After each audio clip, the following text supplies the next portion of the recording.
কি হলো গিন্নি? দরজার সামনে তুমি ঠায় দাঁড়িয়ে আছো, কি ভাবছো? কি আর বলি বলো, না পড়েছে গরম না পড়েছে ঠান্ডা, তাই ভাবছি কি করি। ঘুমোতে যাব নাকি ঘুরে কোথাও থেকে আসবো বুঝতে পারছি না। হ্যাঁ গিন্নি, এইটা তুমি ঠিকই বলেছো। ঠান্ডাও পড়ছে না, ঘুমাতেও যেতে পারছি না। এক কাজ করি, দুজনে কোথাও থেকে ঘুরে আসি। ঘুরতে গিয়ে যদি ঠান্ডা পড়ে যায় তাহলে কি করব? ঠান্ডা পড়লেই তো ঘুম পেয়ে যায়, বাড়ি ছাড়া তো আমার ঘুম ভালো হয় না। সেটাও তো ঠিক, কি যে করি বুঝতে পারছি না। তার থেকে এক কাজ করি, দুজনে মিলে কোথাও ঘুরে না এসে ঘরে বসে একটা সিনেমা দেখি। কি সিনেমা দেখবে? টিভিতে যেই সিনেমা হবে সেই সিনেমাই দেখবো। না না, ওই একই প্যান প্যানের সিনেমা ভালো লাগে না। তাহলে কি দেখবে? সিরিয়াল? না না, সিরিয়াল আবার কেউ দেখে নাকি? ওই তো সব একই গল্প। তুমি কিভাবে জানলে সব গল্পই এক?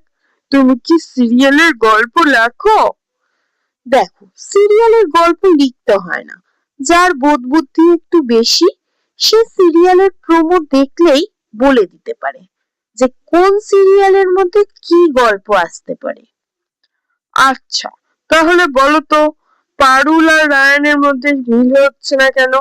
তাদের কি মিল হবে, না তাদের মধ্যে মিল থাকবে না? দেখো, মিল হবে না এটা আবার তুমি বলবে আমি শুনবো? মিল তো ওদের হতেই হবে, ওরাই তো সিরিয়ালের নায়ক আর নায়িকা। নায়ক নায়িকা আর মিল হবে না তো কার মিল হবে? ওই পাশের পাড়ার ট্যাপা আর চেপির? না না, তা তো বুঝলাম। তাহলে বলো তো, ঝাঁপি আর দ্বীপের তো শুধু ঝগড়াই চলছে, ওদের কি হবে? বুঝতে পারছো কিছু? আবার কি আছে? কেন, ওদের তো খালি ঝগড়া আর ঝগড়া। ওগুলো তো হবে, তা বলে কি আর প্রেম হবে না? না, তাহলে ইনকা আর রনিতের কি হবে? ওই শয়তান আর শাকচুন্নিটার কথা তুমি চিন্তা করছো? ওদের কি হবে? ওদের শয়তানি দেখে যেও কেউ বলে দিতে পারে ওর কি হবে। কি হবে? তোমাকেও তো বুঝতে হবে না, যা হবে সেটা ভগবান ঠিক করে রাখবে। শুধু বুঝে নাও, বদমাইশ মানুষদের সাথে কোনোদিনও ভালো হয় না। হুম, তাই যেন হয়। আচ্ছা, তার থেকে ভালো কার্টুন দেখি। কি কার্টুন দেখবে? কেন, ডোরেমন, শিনচ্যান, গোপাল ভাঁড়? এই বয়সে যদি কার্টুন দেখি তাহলে তো পাড়ার লোক আর হাসবে আমাকে দেখে, বলবে যে এমা এই বয়সে তুই কার্টুন দেখিস। আমি আর পাড়ায় মুখ দেখাতে পারবো না গিন্নি। কি কি বললে? পাড়ায় মুখ দেখাতে পারবে না? হা হা হা, যদি মুখ দেখাতে নাই পারো তাহলে কাল থেকে তুমি শাড়ি পরে ঘোমটা দিয়ে ঘুরে বেরিও, তাহলে পাড়ার কাউকে মুখ দেখাতেও হবে না, তোমার লজ্জাও লাগবে না। শাড়ি? তাহলে ভালোই। শাড়ি পরে যদি ঘুরে বেড়াতে হয় তাহলে তোমার শাড়িটাই দিও। আর ওই যে শাড়ি আছে না, তুমি যে দুর্গাপূজায় পরেছিলে লাল পাড়া সাদা শাড়িটা, ওই শাড়িটাই দিও।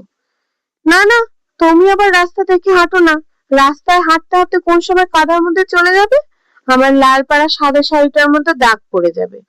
তুমি যে কোনো শাড়ি পরো, আমার লাল পাড়া সাদা শাড়ি পরার দরকার নেই।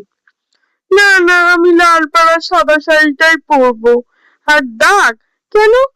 দাগ যে বলে খুব ভালো। কে বললো তোমার দাগ খুব ভালো? কেন, টিভিতে যে সার্ফ এক্সেলের অ্যাড দেয়, বলে যে দাগ আচ্ছা হ্যাঁ। ওগুলো সব সার্ফ কেনার জন্যই বলে, সার্ফ যাতে বিক্রি হয় তার জন্য। আচ্ছা, আমি তাহলে সার্ফ কিনে আনবো, তুমি কেচে দিবে। আমি যদি কাদার মধ্যে পড়েও যাই তাহলে আর অসুবিধা কই?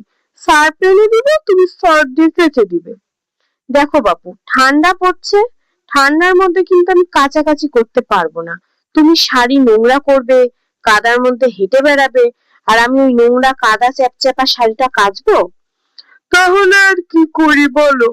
সার্ফ তো দিয়ে কাজ হবে না, তাহলে আর মুখও দেখাতে পারবো না কাউকে। না না, তা কেন, তুমি এক কাজ করো, সার্ফ যখন কিনবে তখন তাহলে একটা ওয়াশিং মেশিন কিনে এনো, তাহলে আর কোনো অসুবিধা হবে না। কি, সার্ফ কেনার সময় আবার একটা ওয়াশিং মেশিন লাগবে? দরকার নেই বাবা, আমি শাড়িও পরবো না, কার্টুনও দেখবো না, আমার ওয়াশিং মেশিনও কিনতে হবে না। তাহলে কি করবে? কার্টুন যদি নাই দেখো তাহলে কোথায় যাব, কি করব বুঝেই তো পারছি না। কেন, চলো একটু ঘুরে আসি। এই যে তুমি বললে ঘুরতে গেলে ঘুম পেয়ে যাবে, তখন কি হবে?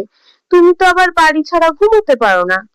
হ্যাঁ গিন্নি, ঠিকই বলেছো, আমি তো আর বাড়ি ছাড়া ঘুমোতে পারি না। তোমার বেলায় শুধু বাড়ি, আর আমার বেলায় আমি কোথায় ঘুমোবো বলো তো? হ্যাঁ গিন্নি, তুমিও তো তাই, তোমার তো আবার চোখের তলায় ডার্ক সার্কেল পড়ে যায়। কি আর করার, এই দরজার সামনেই বসে থাকি দুজনে। হ্যাঁ তাই আর করি, কি আর করব, দুজনে এখানেই বসে শীতের অপেক্ষায় করি।